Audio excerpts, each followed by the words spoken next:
बच्चों, हमने आपको अगले वीडियो में सिंथेसिस के बारे में पढ़ाया था। सिंथेसिस में हमने बताया था कि पहले पार्टिसिपल का यूज करते हैं, उसमें एक पार्टिसिपल प्रेजेंट पार्टिसिपल का यूज करके कंबाइन करने का नियम हमने आपको बता दिया था। अब हम बताएंगे कि पास्ट पार्टिसिपल का प्रयोग करके कैसे हम सिंपल सेंटेंस को एक सेंटेंस में बनाते हैं। यानी वर्ब की थर्ड फॉर्म को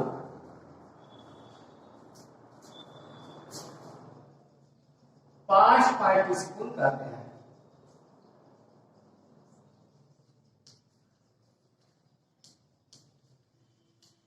यानी वर्ब की जो थर्ड फॉर्म होती है वह पास्ट पार्टिसिपल कहलाती है और इसका भी प्रयोग जो है एडजेक्टिव और वर्ब के रूप में होता है। इसका भी प्रयोग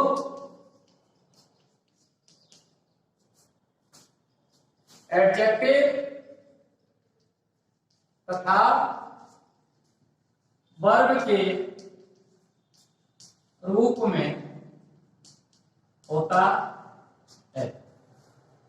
यानी एडजेक्टिव के रूप में भी यूज करेंगे और वर्ब के रूप में, जैसे आई saw a man he was tired.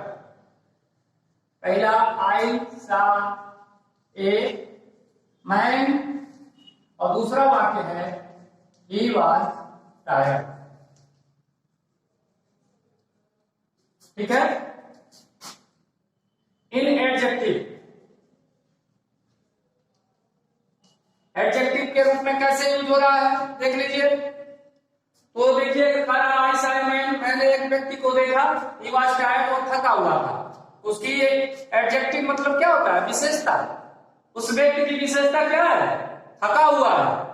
तो इसको जब कंबाइन करेंगे, कंबाइन करके एक वाक्य बनाएंगे तो लिखेंगे कि I saw A tired man. I saw A tired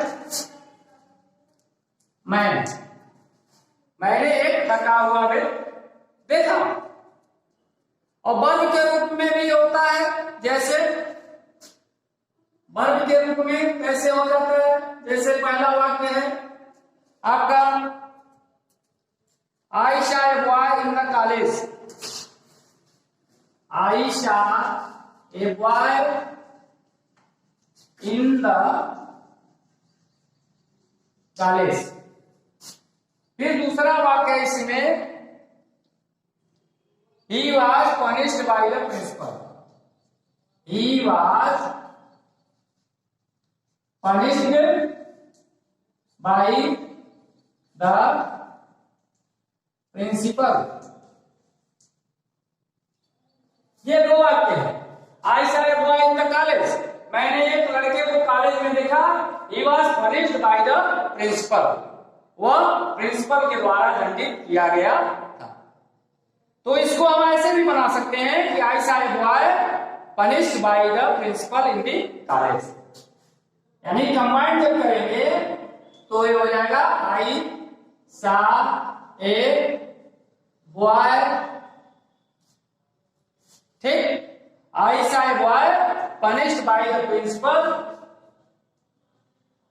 punished by the principal in the college. तो इस तरह से हम पास्ट पार्टिसिपल का यूज करके कंबाइन करने के लिए एक वाक्य में हमने आपको बताया कि किस तरह से हम सिंथेसिस में दो सिंपल सेंटेंस को कंबाइन करके एक वाक्य में बनाते हैं। अब हम आगे बढ़ते हैं। तीसरा पार्टिसिपल होता है इसका परफेक्ट पार्टिसिपल।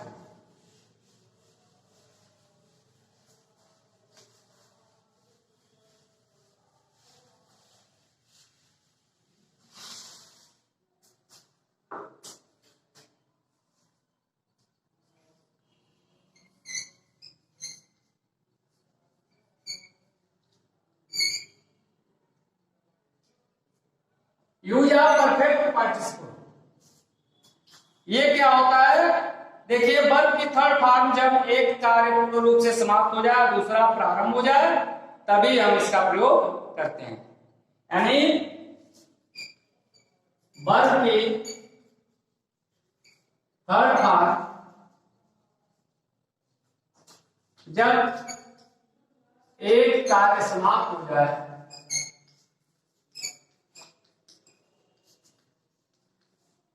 तथा दूसरा कार्य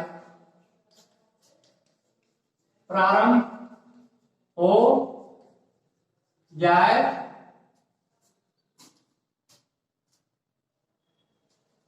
तब परफेक्ट पार्टिसिपल का प्रयोग करते हैं।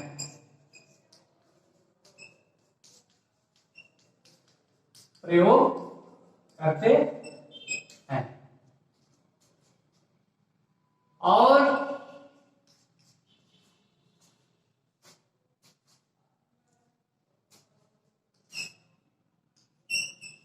वर्ब के पहले हैविंग शब्द का प्रयोग करते हैं।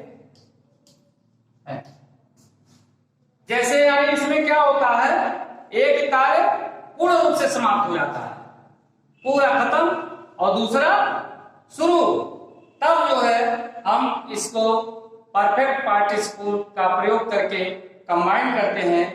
जैसे एग्जांपल के तौर पे पहला है रमेश फिनिश्ड हिज वर्क, ठीक है। दूसरा वाक्य है ही वेंट टू स्कूल।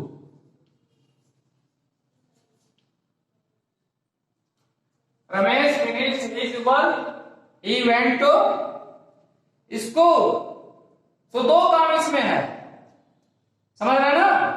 तो सबसे पहला जो वर्ब होता है उसके पहले हम हैविंग शब्द का प्रयोग करते हैं कंबाइन करने के लिए।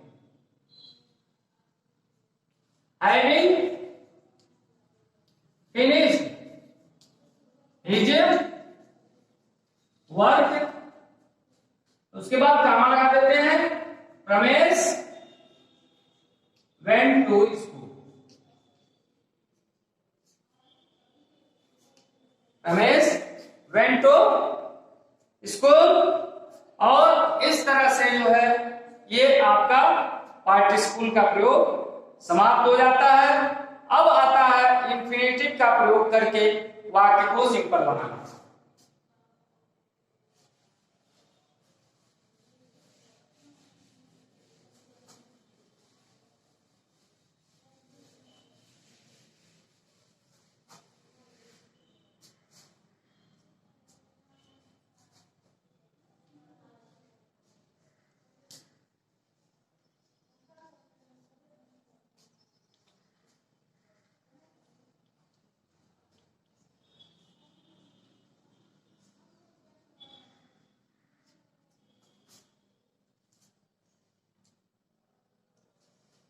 यानी इंफिनिटिव का प्रयोग करके। इंफिनिटिव क्या होता है, यानी वर्ब की फर्स्ट फॉर्म को, यानी वर्ब की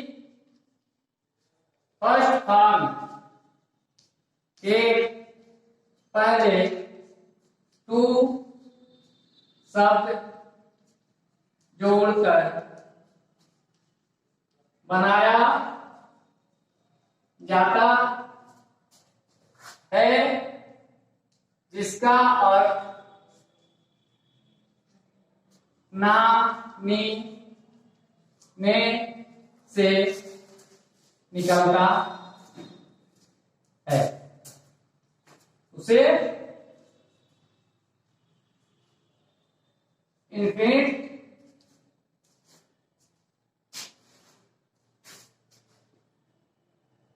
वर्ब कहते हैं। और इसके दो है पैसिव वॉइस में भी प्रयोग होता है, तो कहीं एक्टिव वॉइस में टू करके लगता है और पैसिव वॉइस में टू भी लगता है। तो जैसे एक एग्जांपल के तौर पे देखें, पहला वाक्य है he took a knife, और इसका भी है he wanted to kill the hen,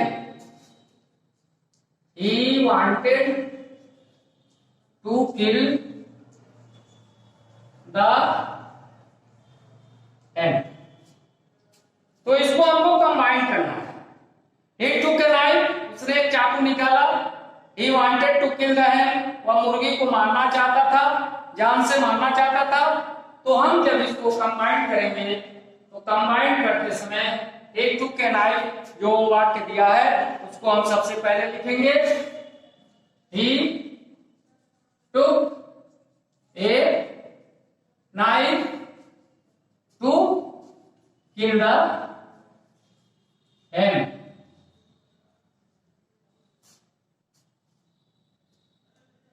तो इस तरह से आपका ये इन्फिनेटिव सेंटेंस का प्रयोग करके भी सिंथेसिस बनाने का जो नियम था वह कंप्लीट हो गया।